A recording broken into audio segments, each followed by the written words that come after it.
To yield 2 minutes to the gentleman from Georgia, Mr. Heiss. Gentleman from Georgia is recognized. Thank you, Mr. Speaker, and my good friend. I rise with great frustration in opposition to this politically motivated resolution. It is nothing but a blatant attempt to handcuff the president's ability to defend our citizens and our allies. Just this morning, U.S. intelligence officials reported that they are now confident that the Ukraine airline 752 was shot down by Iranian surface-to-air missiles. Another 176 innocent lives lost. The Islamic Republic of Iran has been hostile to our nation for decades, and yet it has certainly escalated in the last several months with a campaign of antagonistic military action. Have my Democratic colleagues forgotten about the shipping vessels sabotaged by naval mines last May and June, or the American drone shot down over international waters, or the British oil tanker seized by the Iranian Revolutionary Guard, or the Saudi oil facilities that were attacked? And then when an American citizen was killed in an attack on Kirkuk Air Base in December, and our embassy in Iraq subsequently overrun, our president drew a line in the sand. Yet after months of tremendous restraint, the president was determined that not one more American life would be lost at this Iranian regime, and I fully support the president in his actions. I do agree with many of my colleagues that it's time for this body to have a serious conversation and to address the many issues inherent with operating under a 20-plus-year-old authorization for military force, but that should not be confused with the process that's taking place here with this resolution. This is nothing but another attempt by the majority. 15. Be happy to yield an additional 30 seconds. Gentleman may continue. Thank you. This is nothing but an attempt by the majority in a 3-year-long process by their party to take any and every opportunity to undermine or embarrass this president. But be assured that this politically motivated resolution, nor any evil that comes our way, will cause our president to hesitate when called upon to defend American lives. And I just say, God bless the president, God bless America, and with that I yield back. The gentleman from Texas reserves. The gentleman from New York is recognized. Well, I would say to my friends on the other side of the aisle, please don't question our motives or patriotism, and we won't question yours. I now yield 1 minute to the gentlewoman from Washington, Ms. Jayapal. The gentlewoman from Washington is recognized. Thank you, Mr. Speaker. I rise in strong support of this resolution that reasserts congressional authority over going to war. We know this. War is devastating for our troops, for their families, for families and children everywhere, for not just this generation, but future generations to come, for our humanity. And that is why our framers gave this body the opportunity, the responsibility to have that discussion and declare war should it be needed. In 2002, we rushed to war based on made-up claims of weapons of mass destruction, and that Iraq war and Afghanistan wars took hundreds of thousands of lives, created millions of refugees, and cost us trillions of dollars. Today, the president, without providing any raw intelligence to prove an imminent threat, has brought us to the brink of war with Iran. So this resolution makes it clear that Congress has not authorized this war. We also must repeal the 2002 AUMF and vote to withhold funds for this unauthorized war. It is time to reassert our authority. I yield back. Gentleman from New York reserves. Gentleman from Texas is recognized. Thank you, Mr. Speaker. I continue to reserve the balance of my time. Gentleman from Texas reserves. Gentleman from New York is recognized. I yield 1 minute to the gentlewoman from Michigan, Ms. Tlaib. The gentlewoman from Michigan is recognized. Thank you, Mr. Speaker. I rise today on behalf of 13 District Strong. This is a district that believes in leading with compassion.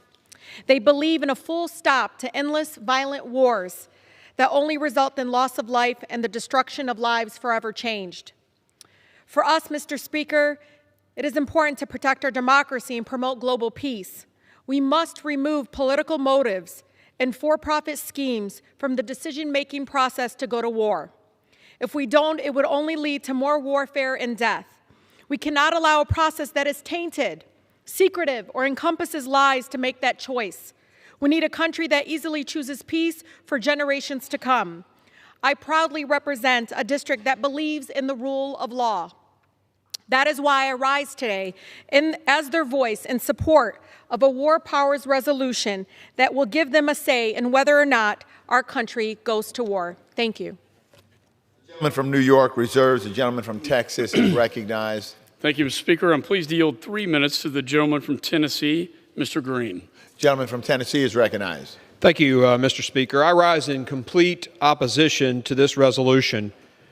First, this is a non-binding resolution. If you really wanted to exert some congressional decision-making, we'd do a bill that goes before the president and gets signed or gets vetoed. This is purely theatrics. None of these Democrat leaders stood up when President Obama violated the airspace of Pakistan to take out Osama bin Laden. Now, I'm glad he did that. But he violated, there was no congressional authorization to go into Pakistan. At least here, there's a congressional authorization for our forces to be on the ground and using military power. The president has clear authority under Article 2 to act when our nation and our military is at risk. The chairman of the Joint Chiefs of Staff said, and I quote, "The trigger for the drone strike that killed Soleimani was clear, unambiguous intelligence indicating a significant campaign of violence against the United States in the days, weeks, and months, and that the administration would have been culpably negligent if it didn't act." General Mark Milley. These people understand one thing, and it's strength. You'll recall that when President Clinton pulled our forces out of Somalia after we got the black eye on Black Hawk Down, bin Laden cited that as proof that the Americans run away, that they won't stand and fight. I've been to combat 3 times in this region of the world, twice in Iraq and once in Afghanistan. I've looked these individuals in the eye. It's strength that they understand, and clearly it's shown itself to be true again. This president stood up, and Iran's response was clear. They had 2 audiences in their response. At home, they wanted people to see strength. They shot 15 missiles. They're back in their press saying they killed Americans. They didn't, of course. The other audience, the United States and the rest of the world, they fired 16 missiles. All 16 missed. All 16 missiles missed. Remember, when they hit Saudi Arabia, all those missiles hit. They know how to hit their target. They fired 16 missiles against us and not a one hit. What's the message they're saying? Immediately after they fired them, they stood up and said, "We're done. No more, that's the end of our response."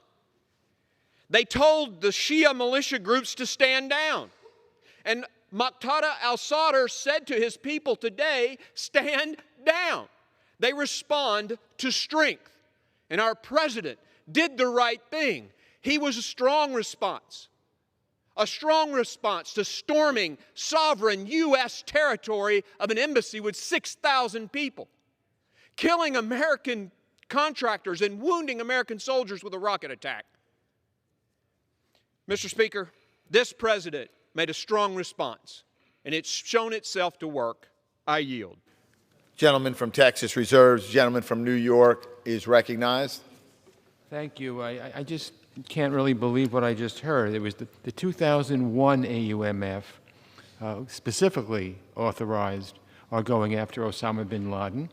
He's the example of Congress getting involved. That was the authorization to get Osama bin Laden in Pakistan or any place else. And that's what we're trying to assure here, that things aren't just happening, that there is actual authority. And Osama bin Laden is the wrong example because we gave the authority to go after him. I yield 1 minute to a gentlewoman from Florida, Ms. Frankel. Gentlewoman from Florida is recognized. Thank you, Mr. Speaker. As the mother of a United States Marine War veteran, I came to Congress with the promise of never sending someone else's child to a war that could be avoided. This War Powers Resolution says no war with Iran without congressional approval, while still ensuring defense if there's an imminent threat. While we do not mourn the death of Iran's commander of terror, Americans and our allies worry about the ramifications will make us less safe. The fight against ISIS has been diverted. Regional protests against the Iranian regime are now against America. Iranian proxies have been further incited, and Iran is closer to having a nuclear weapon. America is not a monarchy. The decision to go to war requires debate, deliberation, and collective judgment. That's why the law gives the responsibility to Congress. I urge support of this resolution, and I yield back. Gentleman from New York reserves. Gentleman from Texas is recognized. Mr. Speaker, at this point, I'll continue to reserve until Chairman Engel is prepared to close.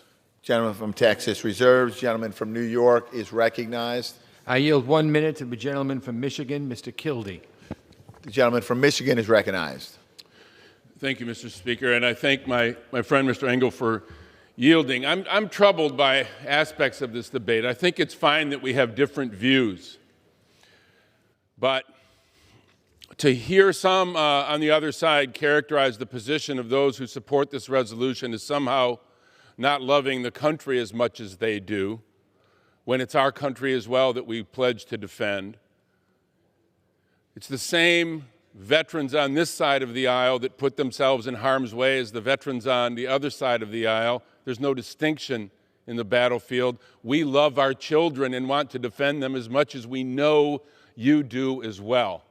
So let's stop the demagoguery regarding patriotism. This comes to a simple question, and it's not even a question as to whether or not there was justification to take out Mr. Soleimani, because clearly there was. The question is who gives the justification, who authorizes military action in this country. We can all have our opinions, but we ought to consult the Constitution that vests. Yield the gentleman 15 additional seconds. Gentleman may continue. Thank you. We ought to consult the Constitution, which clearly vests that authority in this Congress. We ought not fear that authority and outsource it to the executive branch. We ought to embrace that authority and be willing to make that decision and follow the Constitution. I thank the gentleman. Does the gentleman from Texas continue to reserve? The gentleman from New York is recognized.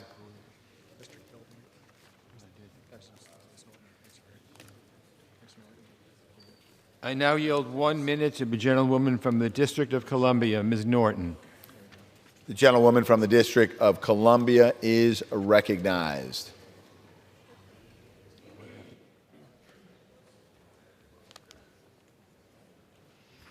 I thank my good friend for yielding.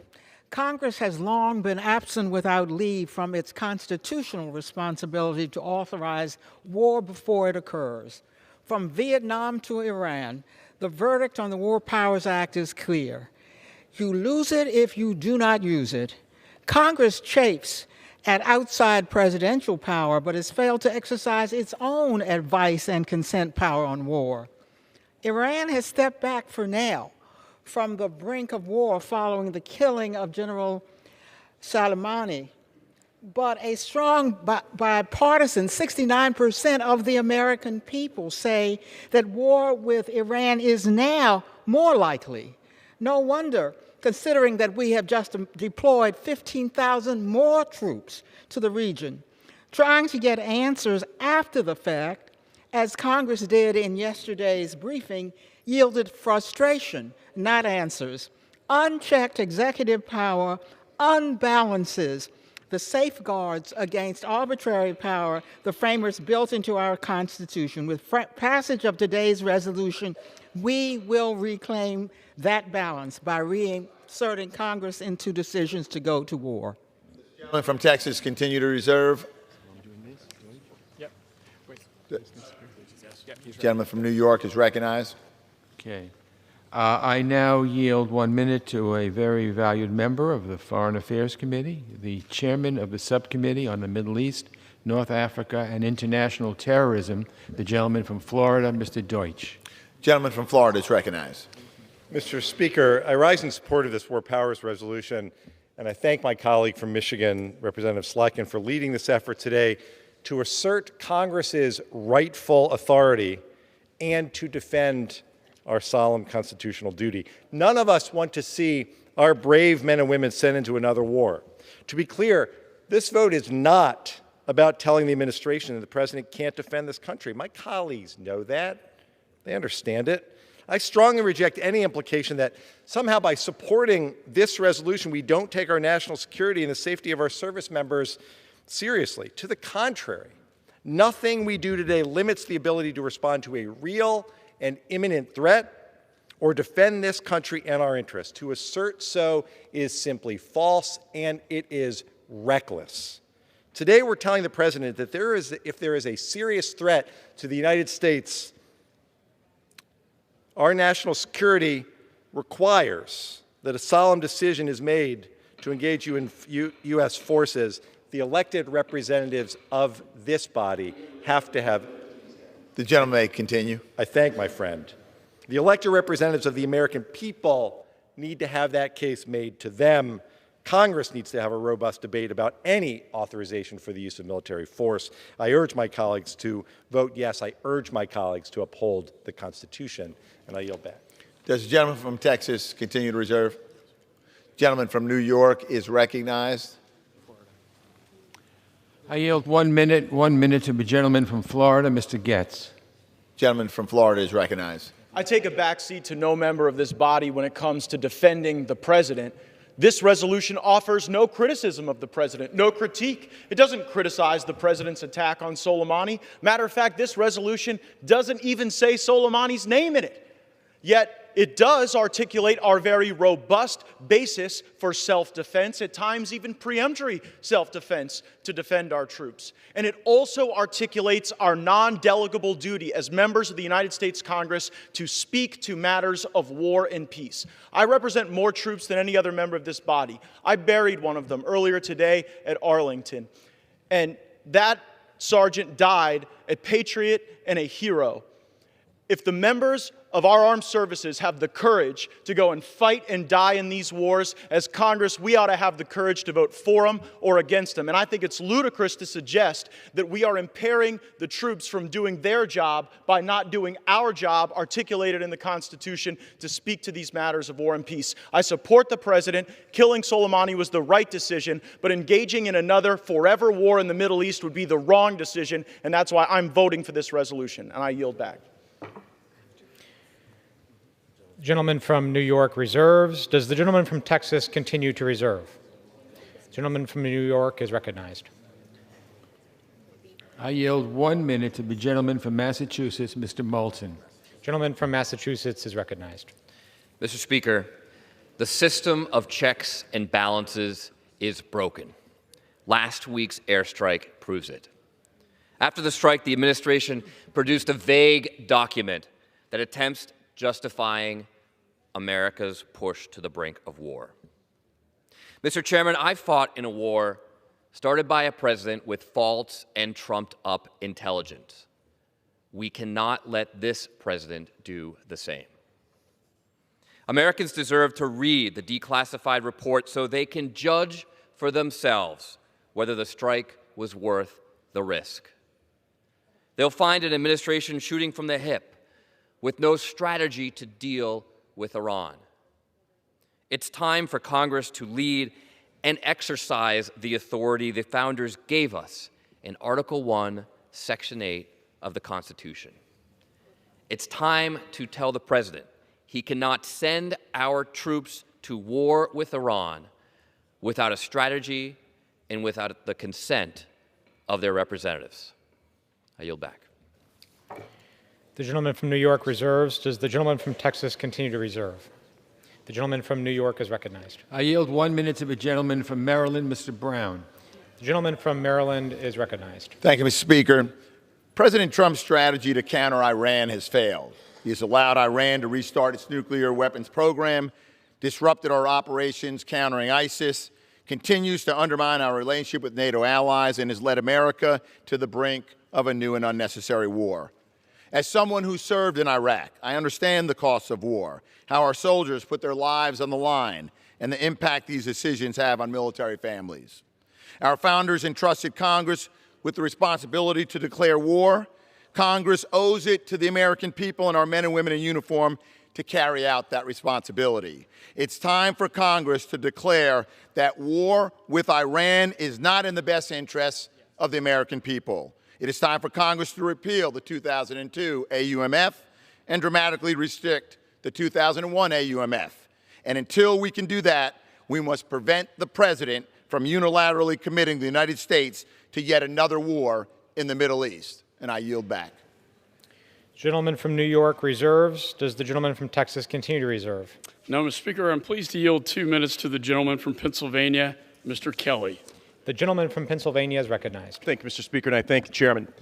I was sitting in my office and watching this debate, and I began to wonder who it is that we're actually debating against, or what it is that we're debating against. And I think back to the killing of Osama bin Laden, when we stood together as the United States and saying this was the right thing to do at the right time because it would save lives. The only thing we regret is that we didn't do it sooner when we had a chance to take him out. But we delayed because we weren't sure. I've gone back and read what President Obama said, and he says, I made this decision on my own. Yet today we stand in the people's house, and we're worried more about the loss of an election in 2020 than the loss of American lives and the continued loss of lives around the world by one of the worst terrorists of all time. And we sit here and try to pretend this charade is what we're really concerned about, is giving too much power to this president. This is a president who acts boldly. This is a president who carried out a strike that was so precise, so strategic, nothing else was hurt except the car in which that terrorist was riding in. And yet we sit here today and say, our problem in America isn't terrorists around the world. Our problem is in America is that we have a president who's too damn strong. The rest of the world knows today that our enemies certainly do fear us because they know there's a deterrent in the White House. And our friends and allies know that America will always be there. We'll always be there if we say we're going to be there, and we will always stand up for the values that this country has always stood for. To have this debate tonight, and this resolution is not about securing America or making America safer. This is about taking powers away from the President of the United States. And we can call this anything we want to say, not just this president, but any president in the future. My God, are you kidding me? Are you kidding me? This, the people's house, and our biggest responsibility is protecting our American citizens. And we're having this debate tonight. Please do not tell me this is about taking away the authorization for military force. This is about taking away powers from the most strong president we've had. Thank you, and I yield back. The gentleman from Texas reserves. The gentleman from New York is recognized. You know, again, I think it would be helpful if people's motives or patriotism wasn't questioned. I now yield 2 minutes to the gentleman from Illinois, Mr. Schneider. Gentleman from Illinois is recognized. Thank you, Mr. Speaker. I rise today in strong support of the War Powers Resolution introduced by my colleague from Michigan, Congresswoman Alyssa Slotkin. Soleimani was an evil man, a terrorist, a war criminal. No one should mourn his demise. But that doesn't change the question of who has the authority to take our nation into war. It is Congress, and only Congress, that is endowed with the most solemn duty to decide if, when, and where to commit our nation to war. At the same time, as Commander-in-Chief, it is incumbent upon our President to ensure that the fine men and women who serve in our military are only sent into harm's way after careful deliberation and tasked with missions that protect and further America's interests and reflect the values and high moral standing of our nation. Our country's founders, in their foresight, provided us a robust and resilient constitutional republic and representative government. They wisely understood that taking a nation to war should not be a unilateral decision by a single person, but a considered decision by the people's elected representatives. This administration does not have congressional authorization for use of military force or a declaration of war against Iran. Ultimately, any sustained action against Iran requires congressional approval. Today's resolution reflects the intentions of our founders It makes clear the President must seek authorization from Congress for any extended military engagement with Iran without restricting his ability to protect the nation from imminent threat. I have the honor of representing Naval Station Great Lakes, where every enlisted sailor receives his or her basic training. I am the proud father of a son serving in our Navy. We owe it to these Americans, each one a volunteer answering the call to serve our country, to protect this Constitution, and live up to the expectations of our founders. The American people do not want an unnecessary war with Iran. Today's resolution prevents President Trump from unilaterally or impulsively starting one. I urge my colleagues to vote yes. I yield back. Gentleman from New York reserves. The gentleman from Texas is recognized. Thank you, Mr. Speaker. I'm pleased to yield 1 minute to the gentleman from Wisconsin, a man who served on the battlefield in Iraq. The gentleman from Wisconsin is recognized. Thank you, Mr. Chairman. It takes a lot to get me to come down to these things, but I have been deeply troubled by some of the rhetoric I've been hearing about this. In fact, I was deeply troubled after yesterday when my colleagues, many of them left a classified briefing only to immediately and recklessly trash the quality of intelligence they received, and in some cases suggest there was no imminent threat from Soleimani. To suggest that would require you to ignore the death of Americans recently in Iraq, as well as ignore the history of Soleimani's campaign of terror across the Middle East. And we learned this weekend, while this body was still in recess, and before anyone had reviewed any of the classified information, that it was the intention of my colleagues on the other side of the aisle to introduce this flawed war powers resolution without having even seen any of the underlying intelligence. This suggests that this is not a serious effort. Additional 30 seconds. Gentleman may continue. This is not a serious effort.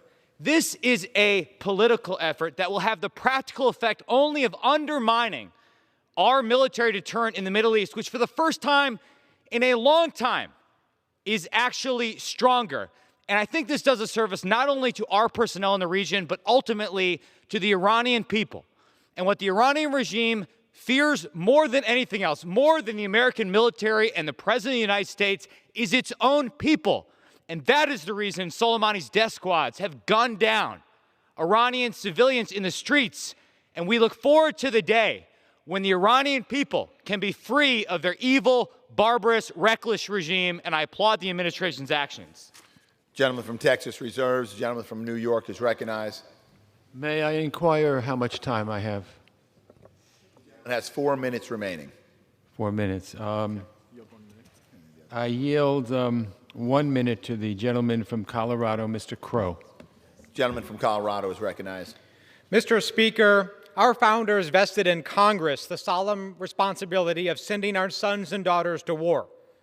I have often heard folks say that now is not the time to discuss the use of force or decision to send our men and women to fight.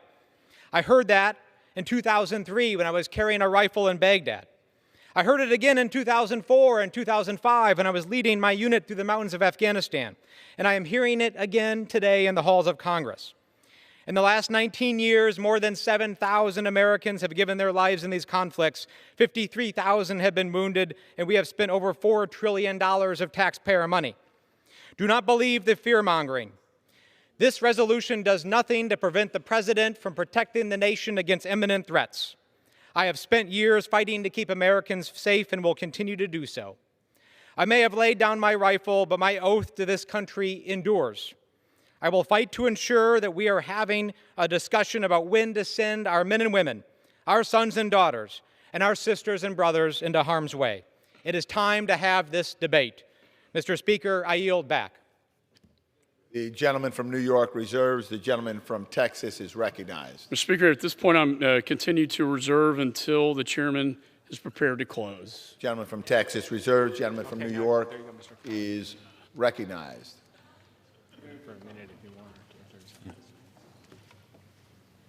I now yield 30 seconds to the gentleman from Tennessee, Mr. Cohen. Gentleman from Tennessee is recognized. What I say? 30 seconds. 1 minute, I think. We'll start talking. I'll give you a hint. Thank you, sir. I rise today to condemn the President's most recent reckless actions. The killing of General Soleimani was a provocation to war that made Americans less safe for years and maybe decades to come. The President has put his own ego over the strategic interest and safety of Americans.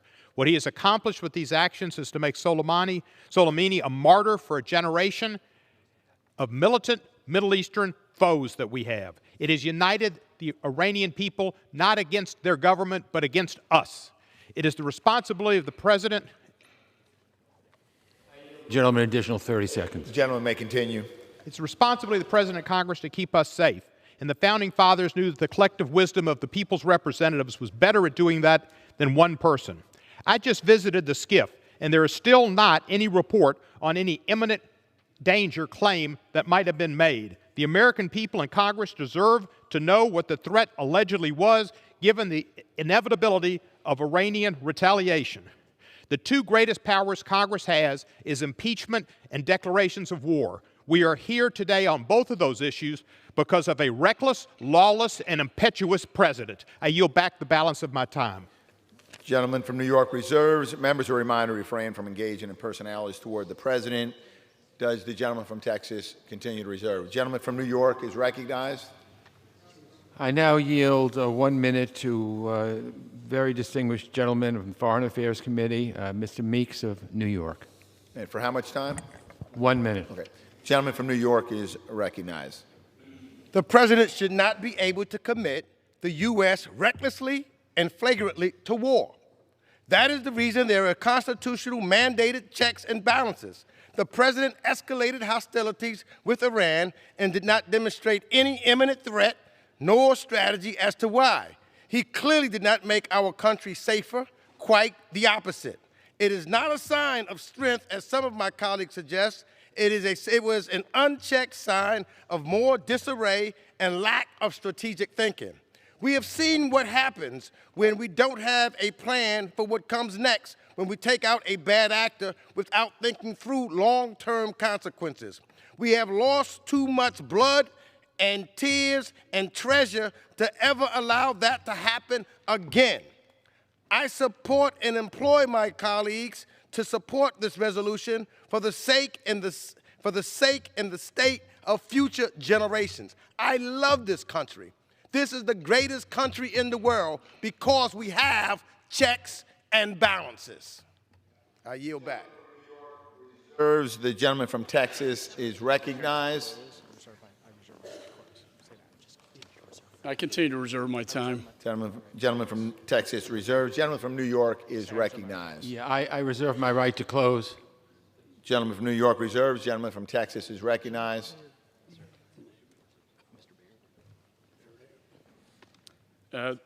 Speaker, I now recognize Mr. Berde for 30 seconds. Gentleman from West Virginia is recognized. Indiana is recognized. Thank you. And Mr. Speaker, just got a couple of words I'd like to remind this body about. And I've heard a lot of talk about patriotism. And I gave this arm in Vietnam.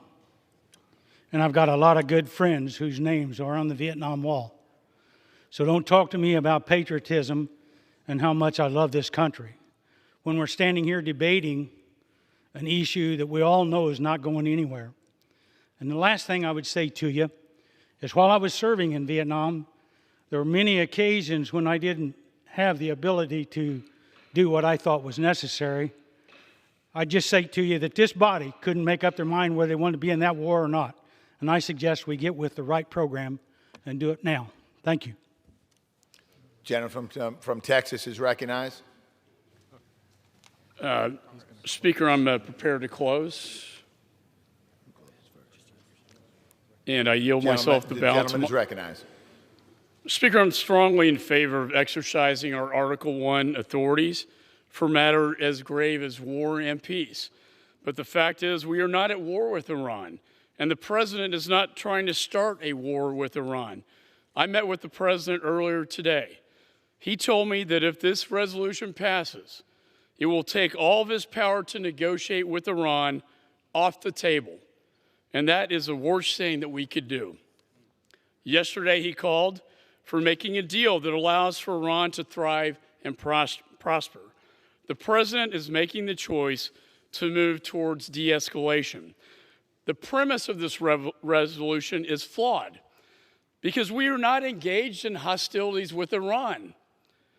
The president is not trying to start hostilities with Iran. And despite this public proclamation by our president, my colleagues are trying to claim that the president still wants to go to war. I deeply regret that my colleagues are not serious enough about exercising our Article 1 authorities to pursue regular order on such a serious question. We have had no hearings in the House Foreign Affairs Committee since these events transpired. There was no Foreign Affairs Committee markup of this legislation. I received text of this legislation only 2 hours before the Rules Committee meeting last night on a war powers resolution. Debating issues of war and peace is perhaps our most important responsibility as members of Congress, and yet this legislation dropped last night without committee consideration as required by the War Powers Resolution. If my colleagues were serious about Article 1, as they say they are, this would be a joint resolution with the force of law. Instead, it is a House concurrent resolution that will never go to the president's desk. Let me translate what that means for the American people listening today. Today, we are voting on a press release, a press statement. This is a political statement for a left-wing domestic audience. But they are not the only ones watching, Mr. Speaker. Iran is watching, and its proxies are watching, and what they see is a divided America that does not fully support the ability of our commander-in-chief to respond to imminent threats to Americans. Churchill warned against appeasement when the dark clouds of fascism and the Third Reich swept in my father's war. Weakness invites aggression, he said. And as President Reagan said, peace through strength. I believe in these ideals and these axioms. And last May, it was reported that Soleimani met with Iraqi militias in Baghdad and told them to, quote, prepare the proxies for war. Prepare for the proxy war. Without last week's strike, Soleimani would still be waging that proxy war, a war that he was escalating. An American was killed less than 2 weeks ago, and 4 American soldiers were injured. And our embassy in Baghdad was attacked under Soleimani's orders. What more do we need? What more evidence do we need? And let's talk about the fact he's a designated terrorist under the Obama administration. Importantly, the president told me today that Soleimani was planning to blow up our embassy. I need no further proof or evidence than that, or intelligence than that from the President of the United States. And what if the president had not acted? Let's assume that. What if the president had, and by the way, some on the other side of the aisle were criticizing him for not responding after our embassy was attacked. What if he did not act? What if Soleimani made it back to Tehran to meet with the Ayatollah, to give the green light to carry out the plot to attack our soldiers and diplomats in Iraq? What if the Americans were killed? What if they killed our soldiers and diplomats? What if they successfully stormed our American embassy and held our Marines and diplomats hostage like they did in 1979 when this whole reign of terror started with Jimmy Carter in the White House? How would the critics of the president respond then if we had done nothing? How would America, the American people, respond? How would the Gold Star mothers respond? No, the president, this president, did the right thing to take out this threat that killed so many Americans. I've been to too many funerals, and many of us in this chamber have. And many of those soldiers were killed at the bloody hands of Soleimani. And so, those many Americans whose families still grieve today, we grieve for them. And since 1979, Iran has presided over a reign of terror in the region, and for over 2 decades, Soleimani has been the mastermind of terror, and the world is safer today without him. And let me just conclude by saying, now is not the time. Now is not the time to divide this nation and play into the propaganda of Iran. Now is the time not to tie our commander-in-chief's hands. Now is the time to support our men and women in uniform. And with that, I urge my colleagues to oppose this resolution, and I yield back the balance of my time. The gentleman from Texas yields back the balance of his time. The gentleman from New York is recognized. Mr. Speaker, this body has to make a decision about whether we're going to stand up for our constitutional responsibilities or just subordinate ourselves to the executive branch when it comes to war powers. We're 2 decades into the 21st century. Our country has been at war almost that entire time. Not a day goes by that I don't wish we could have some of those decisions back, especially because we see those measures we passed in 2001 and 2002 are still being used to justify sending American men and women into harm's way. We could stand here all day and say, well, your side let this happen when you were in charge, or you didn't say anything when this president did that. I don't disagree. It's been a collective failure on the part of this body that we've given away our authority on war powers, that we haven't done enough to grapple with the issue. Well, I hope today will not be the end of our efforts to make progress on debating Congress's war powers. If the president thinks he needs to use military force, he needs to come to Congress and make the case and let us vote on it.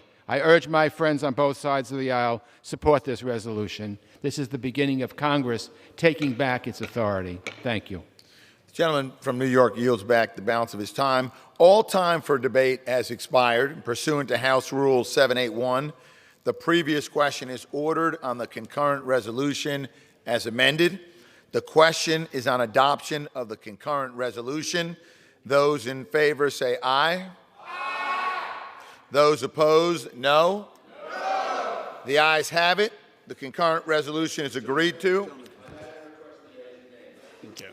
And the yeas and nays are requested. Those favoring a vote by the yeas and nays will rise. A sufficient number having risen, the yeas and nays are ordered. Members will record their votes by electronic device. Pursuant to Clause 9 of Rule 20, this 15-minute vote on adoption of the House Concurrent Resolution 83 will be followed by a 5-minute vote on the motion to suspend the rules and pass H.R. 5078. This is a 15-minute vote. Sorry. Yeah. Oh, yeah. Uh-huh.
On this vote, the yeas are 224 and the nays are 194.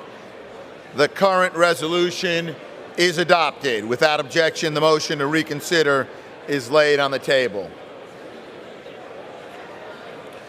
Pursuant to Clause 8 of Rule 20, the unfinished business is the vote on the motion of the gentlewoman from New York, Ms. Velasquez, to suspend the rules and pass H.R. 5078 as amended,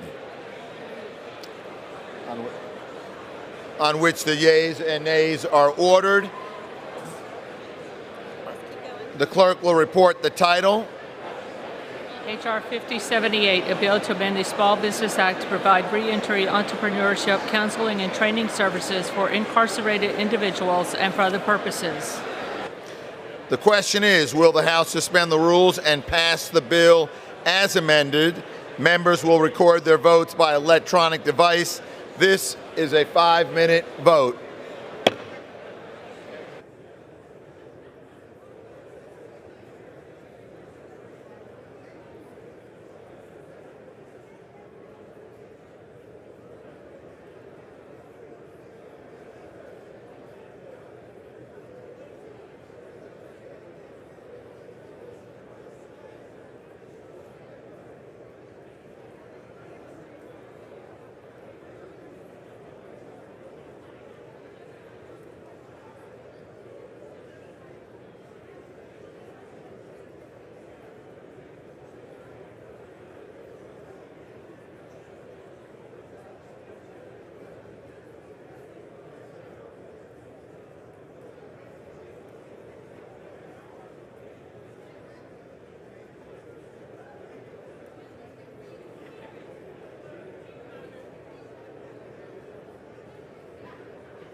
On this vote, the yeas are 370, the nays are 41. 2/3 being in the affirmative, the rules are suspended. The bill is passed, and without objection, the motion to reconsider is laid on the table. Gavel.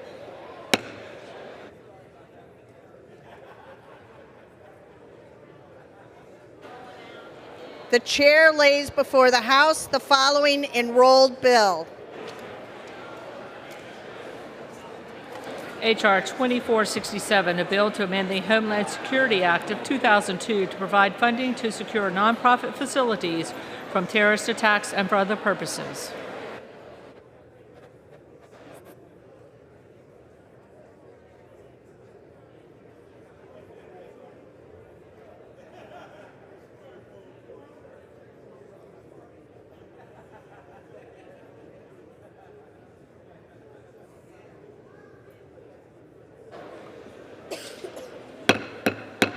The House will be in order. Will members and staff please take their conversations off the floor?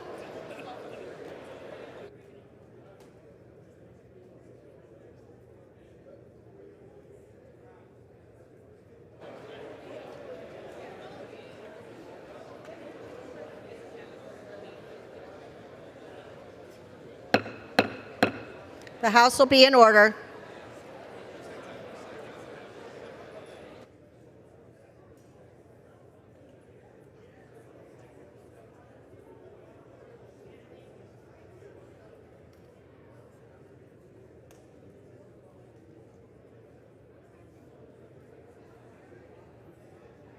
Staff, please take your conversations off the floor.